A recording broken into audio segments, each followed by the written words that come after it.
ಧರ್ಮಸ್ಥಳದಲ್ಲಿ ನೂರಾರು ಶವಗಳನ್ನು ಹೂತಿಟ್ಟ ಪ್ರಕರಣಕ್ಕೆ ಸಂಬಂಧಪಟ್ಟಂತೆ ಈಗ ಮತ್ತೆ ಸಂಚಲನ ಉಂಟು ಮಾಡಿದೆ. ಧರ್ಮಸ್ಥಳ ಗ್ರಾಮದಲ್ಲಿ ಸಂಚಲನ ಉಂಟು ಮಾಡಿದಂಥ 40 ವರ್ಷಗಳ ಹಿಂದೆ ಕುಮಾರಿ ಪದ್ಮಲತಾ ಅವರ ಮೃತದೇಹ ಸಿಕ್ಕಿತ್ತು. ನಿಗೂಢವಾಗಿ ಸಾವನ್ನಪ್ಪಿ ಅವರ ಮೃತದೇಹ ಸಂಶಯಾಸ್ಪದ ರೀತಿಯಲ್ಲಿ ಸಿಕ್ಕಿತ್ತು. ಈಗ ಅವರ ಮನೆಯವರು ಕೂಡ ತಮ್ಮ ಮಗಳಿಗೆ ನ್ಯಾಯ ಬೇಕು ಅನ್ನೋದನ್ನು ಕೇಳ್ತಾ ಇರುವಂಥದ್ದು ನೀವು ದೃಶ್ಯಗಳಲ್ಲಿ ಗಮನಿಸ್ತಾ ಇದ್ದೀರಿ. ಇದು ಕುಮಾರಿ ಪದ್ಮಲತಾ ಅವರ ಫೋಟೋ. 1986 ಡಿಸೆಂಬರ್ 22ರಂದು ಇವರು ಧರ್ಮಸ್ಥಳ ಬಸ್ ನಿಲ್ದಾಣದಿಂದ ನಿಗೂಢವಾಗಿ ಸಾವನ್ನಪ್ಪಿದ್ರು. ಆನಂತರವಾಗಿ ಸುಮಾರು 56 ದಿನಗಳ ಬಳಿಕ ಇಲ್ಲೇ ಪಕ್ಕದ ಸೇತುವೆಯ ಕೆಳಭಾಗದಲ್ಲಿ ಅವರ ಮೃತದೇಹ ಸಿಕ್ಕಿತ್ತು. ಮೃತದೇಹ ಸಂಪೂರ್ಣವಾಗಿ ಕೊಳೆತು ಹೋಗಿತ್ತು ಮತ್ತು ಕೈ ಮತ್ತು ಕಾಲನ್ನು ಕಟ್ಟಿದ ಸ್ಥಿತಿಯಲ್ಲಿತ್ತು. ಅವತ್ತಿನಿಂದ ಇದನ್ನು ಯಾರು ಮಾಡಿದ್ರು ಎಂಬುದರ ಬಗ್ಗೆ ಮನೆಯವರಿಗೂ ಕೂಡ ಒಂದು ಗೊಂದಲ ಇದೆ. ಆದರೆ ಇಲ್ಲಿ ತನಕ ನ್ಯಾಯ ಅನ್ನೋದು ಸಿಕ್ಕಿಲ್ಲ ಮತ್ತು ಇದನ್ನು ಯಾರು ಮಾಡಿದ್ರು ಅನ್ನೋದು ಯಕ್ಷ ಪ್ರಶ್ನೆಯಾಗಿ ಉಳಿದಿದೆ. ಇದೀಗ ಓರ್ವ ವ್ಯಕ್ತಿ, ಅನಾಮಿಕ ವ್ಯಕ್ತಿ ಬೆಳ್ತಂಗಡಿ ಕೋರ್ಟಿಗೆ ಬಂದು ತಾನು ಧರ್ಮಸ್ಥಳ ಗ್ರಾಮದಲ್ಲಿ ನೂರಾರು ಹೆಣಗಳನ್ನು ಹೂತು ಹಾಕಿದ್ದೇನೆ ಎಂಬ ಹೇಳಿಕೆಯನ್ನು ಕೊಟ್ಟ ನಂತರವಾಗಿ ಈ ಪ್ರಕರಣ ಕೂಡ ಸಂಚಲನವನ್ನು ಉಂಟು ಮಾಡ್ತಾ ಇದೆ. ಈ ಬಗ್ಗೆ ಮಾತಾಡೋಕ್ಕೆ ನಮ್ಮ ಜೊತೆ ಪದ್ಮಲತಾ ಅವರ ಸಹೋದರಿ ಚಂದ್ರಾವತಿ ಇದ್ದಾರೆ. ಅವ್ರ ಜೊತೆ ನಾನು ಮಾತಾಡ್ತೀನಿ. ಮೇಡಮ್, ಈ ಘಟನೆ ಈಗ ಸಾಕಷ್ಟು ಜನರಿಗೆ ಮರೆತು ಹೋಗಿದೆ. ಅವತ್ತು ಏನಾಗಿತ್ತು ಅಂತ ಹೇಳಿ?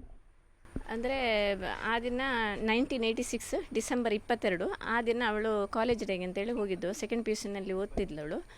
ಕಾಲೇಜ್ ಡೇಗೆ ಹೋದವಳು ಸಾಯಂಕಾಲ ಆದರೂ ಮನೆಗೆ ಬರಲಿಲ್ಲ. ಸಾಯಂಕಾಲ ಬರ್ತೇನೆ ಹೇಳಿ ಹೋಗಿದ್ದು. Night program second day night ಪ್ರೋಗ್ರಾಮಿಗೆ ನಿಲ್ತೇವೆ, ಎಲ್ಲರೂ ಒಟ್ಟಿಗೆ ಹೋಗುವ ಹೇಳಿದ್ಲು.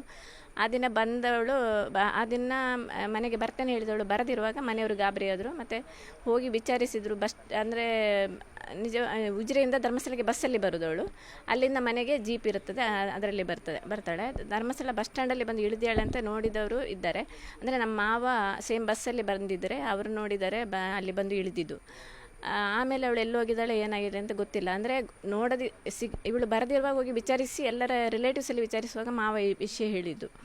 ಅವ್ರು ನೋಡಿದರೆ ಅವಳು ಇಳಿದಿಯಾಳಪ್ಪ ಅಂತ. ಹಾಗೆ ಮತ್ತು ಇವರು ಕಮ್ಯುನಿಸ್ಟ್ ಪಾರ್ಟಿಯಲ್ಲಿದ್ದರು ಅಪ್ಪ. ಹಾಗೆ ಕಮ್ಯುನಿಸ್ಟ್ ಪಾರ್ಟಿಯವರಿಗೆ ಇನ್ಫಾರ್ಮ್ ಮಾಡಿದರು. ಪೊಲೀಸ್ ಸ್ಟೇಷನಿಗೆ ಹೋಗಿ ಇದು ಕಂಪ್ಲೇಂಟ್ ಕೊಡಲಿಕ್ಕೆ ಹೋದರು, ಬೆಳ್ತಂಗಡಿ ಪೊಲೀಸ್ ಸ್ಟೇಷನಿಗೆ ನೆಕ್ಸ್ಟ್ ಡೇ. ಆದರೆ ಅವರು ಕಂಪ್ಲೇಂಟ್ ತಗೊಳ್ಳಿಲ್ಲ. ಮತ್ತು ಪಾರ್ಟಿಯವರು ಅವರಿಗೆ ತುಂಬ ಫೋರ್ಸ್ ಮಾಡಿದ ಮೇಲೆ ಕೇಸ್ ತಗೊಂಡ್ರು.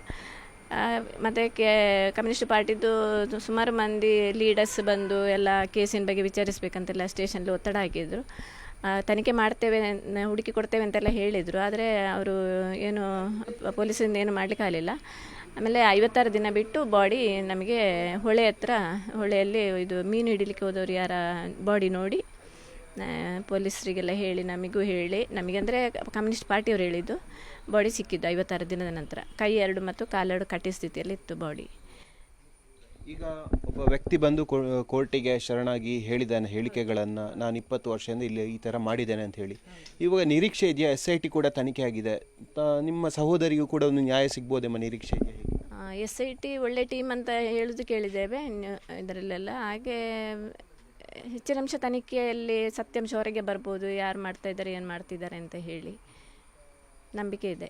ಈಗ ಸುಮಾರು 56 ದಿನಗಳ ಬಳಿಕ ಅವರ ಮೃತದೇಹ ಸಿಕ್ಕಿತ್ತು. ಅದು ಯಾವ ಸ್ಥಿತಿಯಲ್ಲಿತ್ತು? ಅದು ಜಸ್ಟ್ ಸ್ಕೆಲೆಟನ್ ಮಾತ್ರ ಇತ್ತು.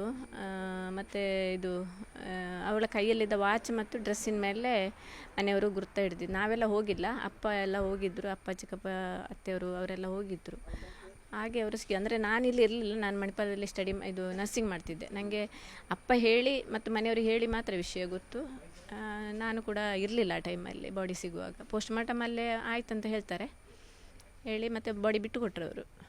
ಈಗ ಈ ಕೃತ್ಯವನ್ನು ಮಾಡಿದವರು ಯಾರು, ಆರೋಪಿಗಳು ಯಾರು ಅನ್ನೋದ್ರ ಬಗ್ಗೆ ಇನ್ನೂ ಕೂಡ ಪ್ರಶ್ನೆಯಾಗಿ ಉಳಿದಿದೆ.